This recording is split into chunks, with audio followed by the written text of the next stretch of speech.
So this is gynotherapy, no? So, ibig sabihin, ang topic ko ngayon is health awareness and gynotherapy. Meaning, wala ko akong gagawing operation, check-up, or anumang medical practice, okay? Kasi nung nakaraan, dati lumapit ka niya, huwag mabali na ka check up, wala na. Siyempre, ako naman, dahil check up, sabi niya, mag-check up, kinuha ko yung, natawag stethoscope ba? Check up ko siya, malala ang ubo. Sabi ko sa kanya, may ubo ka. Pwede ka naman sa chemotherapy. Alam kasi niya, bakit ayaw? Wala chemotherapy. Okay? Yan. So, when we say gynotherapy, yan. Kapag ako si Mr. Kuntabay. Okay, Ireneo may Kuntabay. Parang buta kayo. Okay yan? Sir, parang ito sa picture. Pero sabi nila ka, mas wapo sa persona. Yeah! Ayaw ba kayo sa Mateo? Yeah! Ayan. Thank you naman.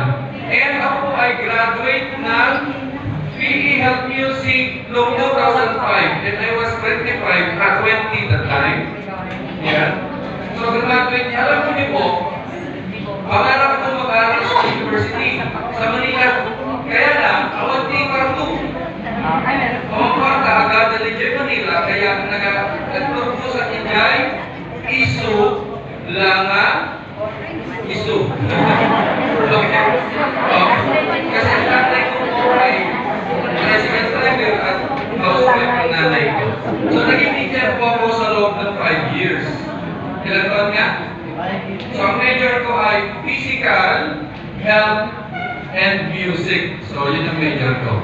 Ngayon, napagbigyan ako na mag-aral ng pagiging, di ba, from teaching, nag-shift ako sa medical.